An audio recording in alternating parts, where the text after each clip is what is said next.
So we have all now seen the whole controversy with Bonnie Blue. Honestly, I ain't gonna say too much on my opinions of her. I think if you want to do what you want to do, who am I to judge you? Who am I to stop you? It's your life. Like, we all live our own lives. But one thing that I do definitely have an opinion on is when she said that if you're not doing certain things to your guy in the bedroom, he's going to cheat on you. She basically said if you're not satisfying your guy in the bedroom, he's going to cheat. He's going to come to a girl like me. And I just totally disagree with that, guys. I disagree. It's absolutely outrageous. I just want to let you know that it does not matter what you do for a man, or anybody in fact. If they want to cheat on you, they're going to cheat on you, darling. It does not matter what you do for a person. It doesn't matter what you do for a man. If they want to cheat, they're going to cheat, right? If they want to treat you badly, they're going to treat you badly. If they want to lie to you, they're going to lie to you. It doesn't matter how good of a person you are. It doesn't matter how much you perform in the bedroom. You could be doing acrobatics in a bedroom. You could be doing backflips in a bedroom for somebody. And if a man wants to cheat, he's still going to cheat. And he'll cheat on you with someone that can't even do acrobatics in the bedroom if he wants to, right? I don't think you guys get it. She doesn't understand. It doesn't matter what you bring to the table. It doesn't matter. It never matters. You could be a guy's dream woman on paper, like absolutely 10-10 in every single aspect. And if he wants to, he will still cheat on you. You could be literally the best girlfriend, the best wife, the best husband, the best whatever. And if your partner wants to cheat, they are still going to do it. So please, don't listen to women like Bonnie Blue when they say if you don't do this in the bedroom, then he's going to come to a girl like me. And now you're here moving crazy, trying to learn all these tricks in the bedroom. You're trying to just do everything for a boyfriend, if that even. Because you're so scared that he's going to cheat on you. You're so scared. Because Bonnie Blue said that if you don't do certain things, he's going to go to a girl like her. He's going to go to a SW. Guys, I've been there. You guys know my story. Yeah? It don't matter. They're still going to do it. So don't be out here pressuring yourself to do the most for a man. That's, if he wants to, he's going to cheat on you anyways. Someone that cheats on you, that's their own problem. When somebody cheats on you, majority of the time, that's just due to their own problems. Whether it be self-discipline, whether it be addiction, maybe they just don't like you. What this whole situation has reminded me of is a book that I have read a little bit of. Where is it? The book is called What Men Don't Want Women to Know by Smith and Doe. The whole chapter called Prostitutes and Your Man Perfect Together. And honestly, finding this book and this specific chapter helped me a lot in my breakup, because if you don't know, my long distance ex-fiance actually cheated on me with, yeah, you get the vibe, right? So when I read this, I thought, damn, this made a lot of sense to me. But anyways, let's get into this book, right? So this chapter is Prostitutes and Your Man Perfect Together, and we're going to do a very quick overview and little discussion about it, because it's very, very interesting. I've literally got 10 minutes. Let's go. He starts off basically talking about a guy called Hugh Grant, right? And I believe this is like a little story that he has. So I'm just going to read it to you, okay? Hugh Grant is naked, lying in bed next to his stunningly gorgeous, highly intelligent, perfect specimen of a girlfriend, Elizabeth Hurley. On an emotional level, he truly loves this wonderful woman and has probably been considering asking her to marry him. So listen, 10-10 woman, he's thinking about asking her to marry him, right? So mentally, she keeps his intellect active and vital. Physically, she's absolutely perfect. Her silken skin rubs up against him and he can't help to feel aroused. I mean, of course, you know, this is his dream woman. So he goes, so what does Hugh do? You guys want to know what Hugh does? He gets in his car, drives to the seediest, filthiest streets of Hollywood, finds a hideous prostitute and gets a blowjob from her in his car. Now listen. If a man would do this to Elizabeth Hurley, one of the world's most desirable women, what makes you think that your man won't do it to you? Guys, this book is written by 2 men. Anyways, why in God's name do men do such horrible things? How can a man prefer a skanky, disease-ridden, street-walking slut to a beautiful, loving girlfriend, mistress, or wife? We all ask these things. Guys, I was asking these things, not to be rude. I definitely was thinking, what the hell? When you're asking how could men do such horrible things, how could they ruin their lives and their families and their partners and their relationships for just nonsense, right? He says here, you might as well ask why the sky is blue or why birds sing. You might as well ask why the sky is blue or why birds sing. Technically, the answer is simple. And in brackets, he says, see, loaded versus unloaded. Guys, you have to just read this for yourself. But the answer is simple. Why do they do these things? Loaded versus unloaded state. Okay. Anyways, let's go down a bit. Okay. So here he's talking about, he's brought up another story, right? And he says, let's take a look at your man. He's on a business trip. He's walking on the street. Heading to his hotel, he's had an amazing meal, right? He spies a sexy, scantily, if I'm saying it right, clad beauty standing in the shadows. As he walks past her, she says, looking for some action? Okay. His first reaction is shock. But that's not disgust you see written on his face. He's actually thinking, could I possibly be so lucky? Could this babe actually be a hoe? Damn, lucky me. So he ain't thinking about you at home. Not thinking, oh, a random stranger's come to me on the street asking me for sex. He's thinking, how lucky am I? He ain't even thinking about his girl. So when you see these videos of the likes of Bonnie Blue going in the street saying 2 minutes with me, or pass it to the next person, you're seeing that these men are taking the 2 minutes with her and they're queuing up for hours in the street. That ain't no shot, guys. You think most of these men don't have wives? She said it herself. They be having wives and girlfriends and whole entire families. But they're not thinking about that in that moment. All they're thinking is, how lucky am I that a random woman has just come up to me and said, hey, 2 minutes with me in a bedroom for nothing. Guys, it's like a dream to them. They love it. And you're forgetting some guys don't get no action. They love it. They love it. They love it. He talks about how, he's saying this is a jackpot, jackpot, jackpot. He's happy. And he's saying, you're probably wondering, guy, we're going back to the story now. Is he feeling guilty? Because this guy, he's in a relationship. This is your man, for example. Is he feeling guilty? No. He's just worried she might be a cop. It's worth the risk if he decides.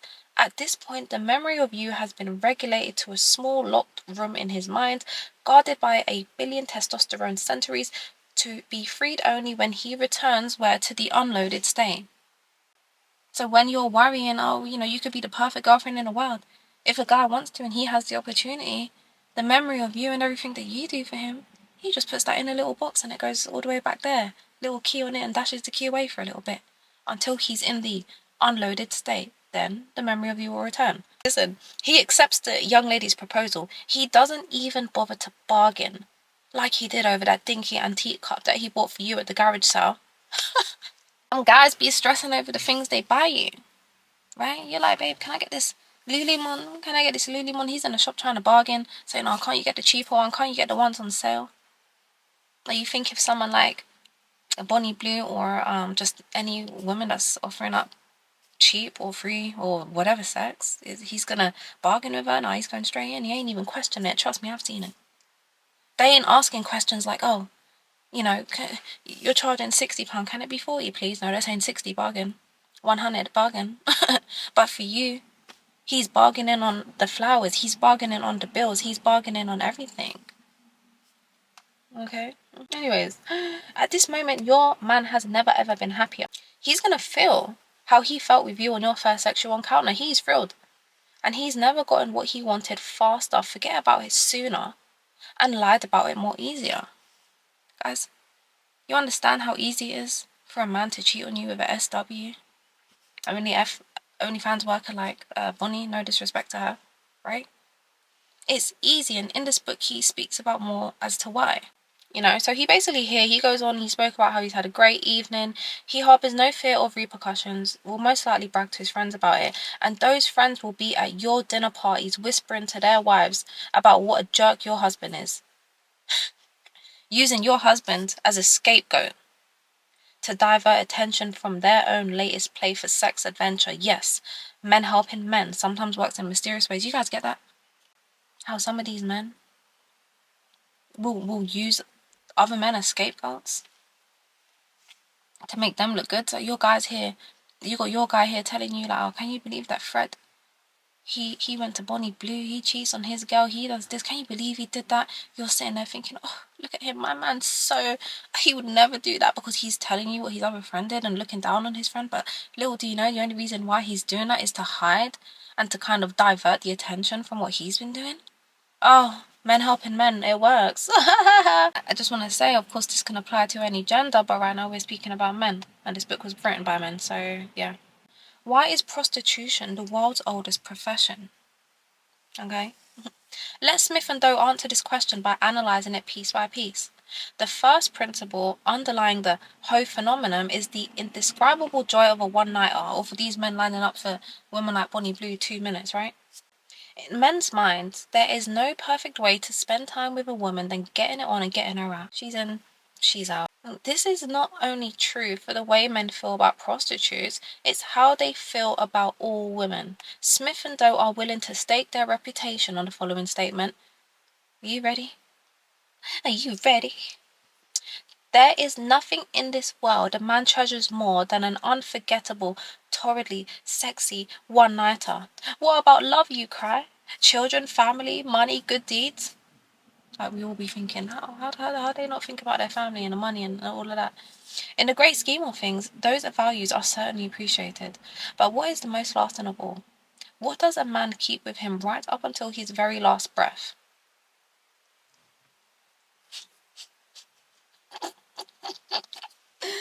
Smith and Doe, you're bad. You're bad. A wonderful memory of total unloading. You think your guy's worrying about you when he's on his deathbed? Anyways, this memory basically describes here, it's a memory that brings back his youth, his studhood, his fertility. You're probably thinking, nah, ain't true, not my man. My man would never, or this man would never. Right? Do I believe all men? Honestly, no, because I'm still a bit delusional. But listen, they're saying, you disagree. A man treasures nothing more than his children, you insist, or the power he wielded in the world of men, or the wonderful woman who stood by his side through thick and thin, through famine, disease, and typical male BS. Smith and Doe empathetically state that if you believe this, you've rented one too many Disney movies, guys. And I can't lie to you, I'm still one of them. I live in a fantasy world, and I still believe I'm gonna get my happy after, but I'm just being real, baby. Anyways, listen, but I'm not stupid. So here, they have another kind of story that they speak about how men, what they think about when men are together. They're like, oh, what do they think about? There's another couple bits here, it's quite good. Talking about what men brag about. It's good for you to have a read of it, okay? Anyways, now, so they're speaking about the joy that men, they're defining the joy that men take in a one-nighter. And an ideal one-nighter must contain the following two elements. Element one is an assured lack of attachment, right? Number two is newness, a profound newness. Why do you think 16 to 19-year-olds are men's wildest fantasies? Because they are pure, untouched, unaffected, and uninfected by other men. It's purely a question of profound newness. Guys, this is really, really deep. I ain't even going to go too much into all of that, but it is, have a read, right? Sorry, here it goes. We have discussed the importance of a lack of attachment and a passion for profound newness. They don't want to be attached to it. So, someone like Bonnie Blue, 2 minutes, no attachment, one and done. Very rare that their partners will find out. So we have discussed the importance of a lack of attachment and a passion for profound newness, coupled with the indescribable joy of a one-nighter. What does it all add up to? Mohos, mohos, mohos. Smith and Doe hate to be the bearers of horrific news, but the bare fact is your man will interact with a prostitute someday. He probably already has, and he certainly will again. How can we make such a statement, they say? Because a prostitute is the perfect one-nighter. There is no commitment. Trust me, money is no commitment when it comes to sex. If men could pay their wives and girlfriends for sexual favors and owe nothing in return, they would. Money don't mean nothing, guys. There's men out here putting their family in debt. There's men out here that are using their savings on SWs and OnlyFans. There are men out here literally using probably their universal credit. So when you see people like Bonnie Blue doing it for free, obviously for her own benefit, because it definitely benefits her financially 100%. You think these men are going to turn it down? Of course they're waiting for hours. Listen to this. Ask for a $400 pocketbook and we'll scoff at you. But $400 to swallow? What's money anyways? Another interesting bit here. There is no need for necessities when it comes to men sleeping with SWs or women that don't need much commitment and whatnot, right? Because she demands no false attachment and there's also no need for necessities. A hoe treats a man like he's Mel Gibson. He doesn't even have to ask for her name, open a card, or remember her birthday. There is absolutely zero chance that a prostitute will walk into a restaurant where a man is having dinner with his wife, toss a glass of red wine on him, call him a bastard and storm out. Of course she ain't, because it's her job. This is deep, and I even have to go soon. It's going over 10 minutes now. Another story in here. Before I go, I probably have other bits to say. Here he does speak about the unloaded and deloaded state a little bit more. Listen, but wait. You say desperately groping for a last reason to believe that your man isn't like the others.